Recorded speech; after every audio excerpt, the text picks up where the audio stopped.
మా latest videos కోసం మా ఈ తెలుగు న్యూస్ ఛానల్ సబ్స్క్రైబ్ చేసి గంట సింబల్ యాక్టివేట్ చేసుకోండి.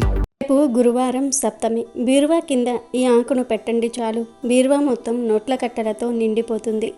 లక్ష్మీదేవి అనుగ్రహం కలుగుతుంది. లక్ష్మీదేవి మీ ఇంట్లో తిష్ట వేస్తుంది. కాబట్టి బీరువా కింద చక్కగా ఈ ఆకును పెట్టండి. అలా పెట్టడం వలన బీరువాలో ఎప్పుడూ కూడా డబ్బును చూస్తూనే ఉంటారు. బీరువాలో నుండి ఎంత డబ్బును తీసినా కానీ స్థిరంగా అలాగే ఉంటుంది. ఎంత తీసినా ధనం బీరువాలోకి వస్తూనే ఉంటుంది. గురువారం అనేది లక్ష్మీదేవికి ఎంతో ఇష్టమైన రోజు. గురువారం రోజు సూర్యోదయానికి ముందే నిద్రలేవాలి. గురువారం రోజు లక్ష్మీదేవి ఫోటో ముందు ఖచ్చితంగా దీపారాధన చేయాలి. గురువారం రోజు దీపారాధన చేస్తే విపరీత లక్ష్మీ కటాక్షం కలుగుతుందని పురాణాలు చెప్తూ ఉన్నాయి. కనుక గురువారం రోజు వీలైనంత త్వరగా నిద్రలేచి శుచిగా స్నానం చేసుకుని ఉతికిన బట్టలు ధరించండి. అలా ధరించిన తర్వాత లక్ష్మీదేవి ఫోటోను అలంకరించుకొని అమ్మవారి ముందు దీపం పెట్టండి. ఆ దీపంలో చిటికెడు పంచదారను మరియు ఒక లవంగాన్ని కూడా వేయండి. అంటే మీరు ఆవు నెయ్యితో కానీ నువ్వుల నూనెతో కానీ కొబ్బరి నూనెతో కానీ దీపం పెట్టుకోండి. తర్వాత ఆ దీపంలో చిటికెడంటే ఒక పావు స్పూన్ అంతా పంచదారను వేయండి. ఒక లవంగాన్ని కూడా వేయండి. ఆ తర్వాత ఈ దీపానికి ఒక నమస్కారం చేసుకోండి. గురువారం రోజు ఈ విధంగా దీపారాధన చేయటం వలన దరిద్రాలన్నీ కూడా పోతాయి. కోరుకున్నంత ఐశ్వర్యం వస్తుంది. అష్టైశ్వర్యాలు సిద్ధిస్తాయి. లక్ష్మీదేవి అనుగ్రహం లభిస్తుంది. ఐశ్వర్యం కలిసి వస్తుంది.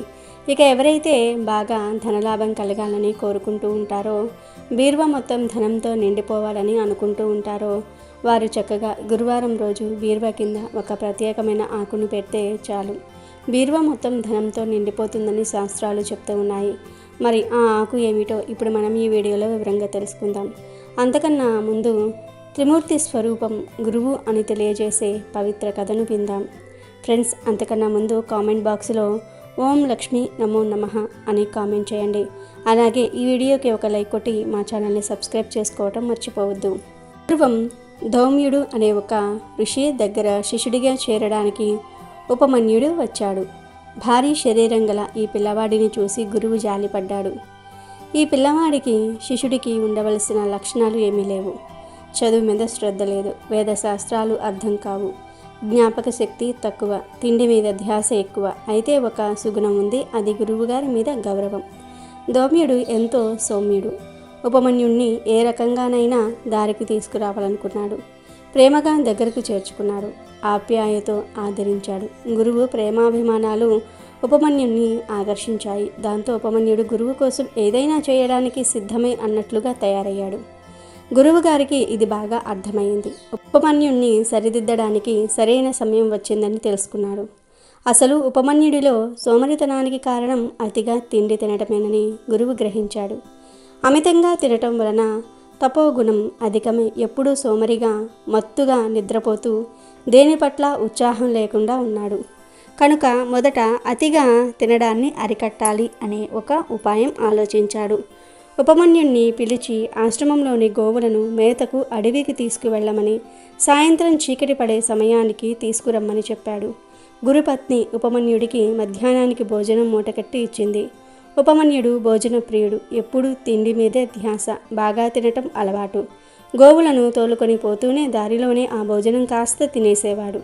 కొంచెం సేపటికి మళ్ళీ ఆకలేసేది. తను తీసుకువచ్చిన ఆవులు పాలు పితికి సాయంత్రం వరకు ఆకలేసినప్పుడల్లా తాగేసేవాడు. ఇలా కొన్ని రోజులు గడిచాయి. ధౌమ్యుడికి అనుమానం వచ్చింది. ఉపమన్యుడి శరీరంలో ఏమీ మార్పు కనబడలేదు. కట్టి ఇచ్చిన కొద్ది ఆహారంతో ఎలా ఉంటున్నాడు అని సందేహం కలిగింది.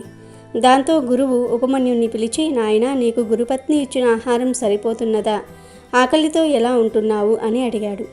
ఉపమన్యుడికి ఒక మంచి లక్షణం ఉంది. గురువుగారితో అబద్ధాలు చెప్పడు. దాంతో తను గోవుల పాలు త్రాగుతున్నట్లు నిజం చెప్పేశాడు. అప్పుడు గురువు, నాయన, యజమాని అనుమతి లేకుండా ఆవుల పాలు త్రాగవచ్చునా? ఆవులు వాటి పాలు నీ సొంతం కాదు కదా, అది దొంగతనమవుతుంది, తప్పు అని చెప్పాడు. ఉపమన్యుడు ఇక ముందు అలా చేయనన్నాడు. ఆ వనుడాడు గోవులను తోలుకు వెళ్ళిన ఉపమన్యుడికి ఆకలి వేసింది. రోజులాగానే భోజనం ముందే తినేశాడు. గురువుగారి మాటలు గుర్తుకు వచ్చాయి. ఆవు పాలు తాగకూడదు. ఏం చేయాలి అని ఆలోచించాడు. చుట్టూ చూశాడు. దూడలు, ఆవులు దగ్గర పాలు త్రాగుతూ ఉంటే వాటి నోటి కొసల దగ్గర నుంచి పాలు కారుతున్నాయి. అది చూసి వెంటనే ఆ కారిపోతున్న పాలను దోసిళ్లతో పట్టుకుని త్రాగాడు. తాను పాలు పిండి త్రాగలేదు గనుక ఇది దొంగతనం కాదు, గురువు ఆజ్ఞను మీరినట్లు కాదు అనుకున్నాడు. ఇలా కొన్నాళ్ళు గడిచింది. ఉపమన్యుడు ఏమాత్రం బరువు తగ్గలేదని గురువు గుర్తించాడు. మళ్ళీ ఉపమన్యుణ్ణి పిలిచి, నాయన ఇంకా ఆకలి వేస్తున్నదా, ఏం చేస్తున్నావు అని అడిగాడు. ఉపమన్యుడు తాను చేస్తున్న పని చెప్పేశాడు. గురువుగారు, అది తప్పు నాయన, అవి ఎంగిలి పాలు, అంతేకాకుండా ఆ ఎంగిలి పాలు తాగితే ఈ దూడలకు ఉన్న జబ్బులు నీకు వస్తాయి, దానివల్ల నీ ఆరోగ్యం పాడవుతుంది నాయన అని బుజ్జగించాడు. ఇక అలా చేయనని మాట ఇచ్చాడు ఉపమన్యుడు. మరునాడు మళ్ళీ గోవుల వెంట వెళ్ళిన ఉపమన్యుడికి ఆకలి వేసింది. ఆవుల పాలు పిండితే దొంగతనమంట, దూడల పాలు త్రాగకూడదట, అవి ఎంగిలట, ఏం చేయాలి అని చుట్టూ చూశాడు. ఎదురుగా కాయలతో పళ్లతో నిండిన ఒక చెట్టు కనబడింది.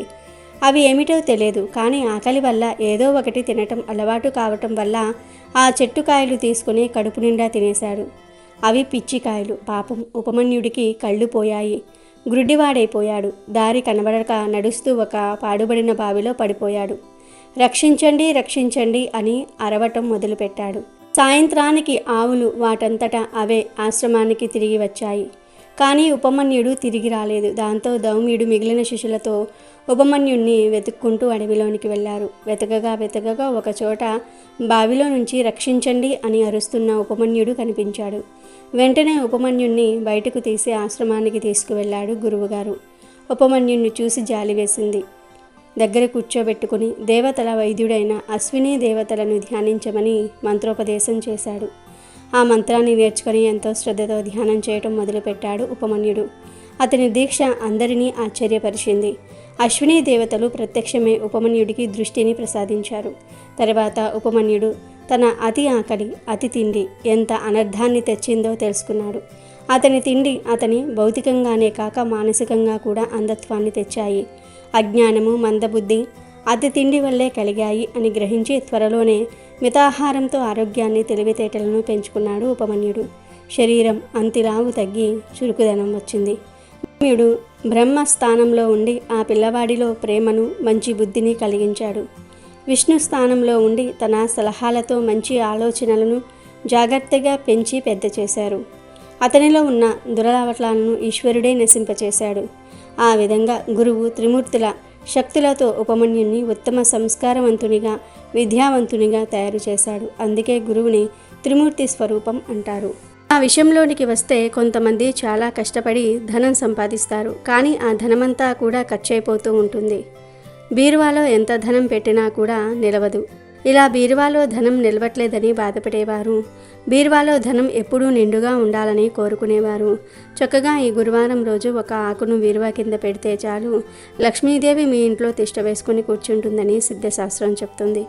ఏమీ లేదు, ఈ గురువారం రోజు చక్కగా ఒక మందార ఆకును తెచ్చుకోండి. ఎందుకంటే మందార ఆకుకు బీరువాలోకి ధనాన్ని ఆకర్షించే శక్తులు ఉన్నాయి. కనుక గురువారం రోజు చక్కగా ఒక మందార ఆకును తెచ్చుకుని తర్వాత ఆ మందార ఆకును నీటిలో కడగండి. మామూలు నీటితో కడిగితే సరిపోతుంది. అలా కడిగిన తర్వాత ఈ మందార ఆకుకు కొంచెం అత్తరును పూయండి. అంటే మీ దగ్గర ఏ అత్తరు ఉంటే ఆ అత్తరును దూదితో ఆకుకి పూయండి. జాస్మిన్, రోజ్, శాండ్వుడ్ ఇలా ఏ అత్తరు ఉంటే ఆ అత్తరును ఆకుకు రాయండి. మీ దగ్గర ఏ అత్తరు లేకపోతే చిటికెడు కర్పూరాన్ని తీసుకొని ఆ కర్పూరాన్ని పొడిలాగా చేసి ఆ పొడిని ఆకుకు పూయండి. తర్వాత ఈ మందార ఆకును మీ ఎడమ చేతిలో పెట్టుకోండి. ఇప్పుడు ఈ ఆకులో కొంచెం గల్లులుప్పు వేయండి. అంటే ఒక అర స్పూన్ అంత గల్లులుప్పు వేయండి. ఎందుకంటే గల్లులుప్పు నెగిటివ్ ఎనర్జీని తీసివేస్తుంది. ధనం రావాలంటే ముందు నెగిటివ్ ఎనర్జీ పోవాలి. కనుక ముందు ఉప్పు వేయండి. పైగా ఉప్పు అంటే లక్ష్మీదేవికి కూడా చాలా ఇష్టం. ఉప్పుతో ఎటువంటి పరిహారాలు చేసినా అద్భుతమైన ఫలితాలు వస్తాయి. ఉప్పు అద్భుతంగా పనిచేస్తుంది కనుక మందార ఆకుపై ఉప్పు వేయండి. ఆ ఉప్పు పైన చిటికెడు ఆవాలు వేయండి. ఆవాల గురించి ప్రత్యేకంగా చెప్పనవసరం లేదు. ఆవాలకు పరిహార శాస్త్రంలో ఎంతో ప్రాధాన్యత ఉంది. చివరిలో చిటికెడు పసుపు, కుంకుమను కూడా ఈ ఆకు మీద వేసి ఆ తర్వాత ఈ మందార ఆకును అలా ఉప్పు ఆవాలతో జాగ్రత్తగా తీసుకుని వెళ్ళి డబ్బులు దాచే బీరువా కింద పెట్టి వదిలివేయండి. దానిని ఇలా పెట్టడం వలన మీ బీరువాలో లక్ష్మీదేవి తిష్ట వేసుకుని కూర్చుంటుంది. మీ బీరువాలోకి విపరీతంగా ధనం అనేది అట్రాక్ట్ అవుతుంది. బీరువాలోకి ధనం రావటమే కానీ పోవటం ఉండదు. పోయినా మళ్ళీ దానికి తగ్గట్టుగా ధనం వచ్చి చేరుతుంది. కనుక అందరూ ఈ పరిహారం చేయండి. మరి బీరువా కింద పెట్టిన ఆకును ఎప్పుడు తీయాలి అనే సందేహం మీకు రావచ్చు. ఎప్పుడైతే బీరువా కింద పెట్టిన ఈ మందార ఆకు కుల్లడం లేదా ఎండటం ప్రారంభమవుతుందో అప్పుడే ఈ ఆకును జాగ్రత్తగా ఉప్పు ఆవాలతో సహా తీసేసి ఏదైనా పూల చెట్ల మొదట్లో పడేయండి. ఇలా చిన్న పరిహారం చేసుకుంటే మీ జీవితం చాలా అద్భుతంగా మారుతుంది. లక్ష్మీదేవి మీ ఇంట్లో తిష్ట వేస్తుంది. బీరువా మొత్తం నోట్ల కట్టెలతో నిండిపోతుంది. కనుక మీరు కూడా గురువారం రోజు బీరువా కింద ఈ ఆకును పెట్టి ధనాన్ని ఆకర్షించి ఆనందంగా జీవించండి. భరించలేని కష్టాలలో ఉన్నవారు ఒక గ్లాస్ పసుపు నీళ్ళల్లో ఈ ఆకును వేసి ఇలా చేసి చూడండి. మీ కష్టాలన్నీ కూడా 24 గంటల్లో తీరిపోతాయి. అద్భుతమైన ఫలితాలు వస్తాయని పండితులు చెప్తూ ఉన్నారు. ఎక్కువగా కష్టాలు పడేవారు, ఎన్నో రకాల సమస్యలను ఎదుర్కొనేవారు, దృష్టి దోషాలు ఉన్నాయని, ఇంట్లో అస్సలు బాగుండటం లేదు, ఇంట్లో ఎప్పుడూ ఏదో ఒక గొడవలు జరుగుతూ ఉన్నాయని బాధపడేవారు, ఈ సమస్యల నుండి ఈజీగా బయటపడాలంటే తప్పకుండా గురువారం ఈ పరిహారం చేయండి. దీనికి గ్లాసుడు పసుపు నీళ్లు, ఒక ప్రత్యేకమైన ఆకు ఉంటే సరిపోతుంది. మీరు ₹1 కూడా ఈ పరిహారం కోసం ఖర్చు చేయవలసిన అవసరం కూడా లేదు. ఈ కాలంలో అనేక మంది డబ్బు సమస్యల వలన ఇబ్బందులను ఎదుర్కొంటూ ఉన్నారు. డబ్బు ఒక్కటే కాదు, ఇంకా అనేక రకాల సమస్యలను ఎదుర్కొంటూ ఉన్నారు. ఇంట్లో గొడవలు రావటం, నెగిటివ్ ఎనర్జీ, దృష్టి దోషాలు, డబ్బు సమస్యలు, పనిచేసే దగ్గర వచ్చే సమస్యలు, భార్యాభర్తల మధ్య వచ్చే గొడవలు, ఇలా ఒకటి కాదు, ప్రతి మనిషికి అనేక రకాల సమస్యలు ఎదురవుతూ ఉంటాయి. ఇలా మీకు భరించలేని కష్టాలు వచ్చినప్పుడు దారులన్నీ కూడా మూసుకుపోయి ఇక మాకు దేవుడే దిక్కు అనే పరిస్థితి వచ్చినప్పుడు గురువారం రోజు ఈ పరిహారం చేసుకోండి. ఏం లేదు, గురువారం రోజు చక్కగా ఒక గ్లాస్ నీటిని తీసుకోండి. ఆ నీటిలో 1 స్పూన్ పసుపు కలపండి. పసుపు అందరి ఇంట్లో ఉంటుంది. పసుపు చాలా పవిత్రమైన పదార్థం, అందరికీ అందుబాటులో ఉంటుంది కనుక మీరు డబ్బులేమి ఖర్చు చేయవలసిన అవసరం కూడా లేదు. చక్కగా నీటిలో పసుపును కలపండి. గురువారం చీకటి పడిన తర్వాత మాత్రమే ఈ పరిహారాన్ని చేసుకోండి.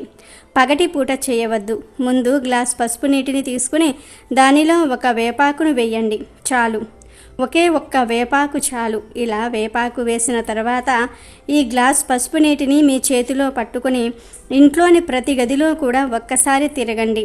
బెడ్రూమ్, కిచెన్, హాల్, బాత్రూమ్ ఏ గదిని వదలకుండా ఇంట్లోని అన్ని గదులలో ఈ గ్లాసును తిప్పండి. ఇలా తిప్పేటప్పుడు ఈ గదిలోని నకారాత్మక శక్తులు పోవాలి. మా ఇంటిపై ఉన్న నర దృష్టి, నర ఘోష, నర కన్ను అన్నీ కూడా పోవాలని మనసారా సంకల్పం చేసుకోండి. అలా సంకల్పం చేసుకుంటూ అన్ని గదుల్లో తిరిగిన తర్వాత వేపాకు వేసిన పసుపు నీటిని ఇంట్లో ఎక్కడైనా సరే చీకటిగా ఉండే గదిలో పెట్టి వదిలివేయండి. రాత్రికి ఎలాగో లైట్స్ అన్నీ కూడా ఆఫ్ చేసేస్తారు కనుక ఏ గదిలో అయినా సరే పెట్టుకోవచ్చు. ఇలా పెట్టిన నీటిని రాత్రంతా కూడా కదపకుండా అలాగే వదిలివేయండి. మరునాడు ఉదయం సూర్యోదయం అవ్వకముందే గ్లాస్తో పసుపు నీటిని తీసి ఎవ్వరికీ తెలియకుండా ఎక్కడైనా సరే ప్రవహించే నీటిలో పాడవేసేయండి. డ్రైనేజ్లో అయినా సరే పోయవచ్చు, లేదంటే ఏదైనా పనికిరాని పచ్చిటి మొక్క మొదట్లో పోసేయండి. ఇలా గురువారం రోజు పసుపు నీళ్ళతో ఈ చిన్న పరిహారం చేస్తే మీ ఇంట్లో ఉన్న సమస్యలు, గొడవలు, నకారాత్మక శక్తులు, దిష్టి దోషాలు, నరదృష్టి, నరకన్ను అన్నీ కూడా పోతాయి. మీ జీవితం చాలా చక్కగా మారుతుంది. కాబట్టి భరించలేని కష్టాలలో ఉన్నవారు పసుపు నీటితో ఈ పరిహారాన్ని ట్రై చేసి చూడండి. ఖచ్చితంగా 24 గంటల్లో ఫలితాన్ని అనుభవిస్తారు. మీకు అంతా మంచే జరుగుతుంది. అమెజాన్లో బెస్ట్ డిస్కౌంట్స్ కోసం వీడియో డిస్క్రిప్షన్లో లింకు ఉంది, చూడండి. అలాగే మా టెలిగ్రామ్ ఛానల్ సబ్స్క్రైబ్ చేసుకోండి.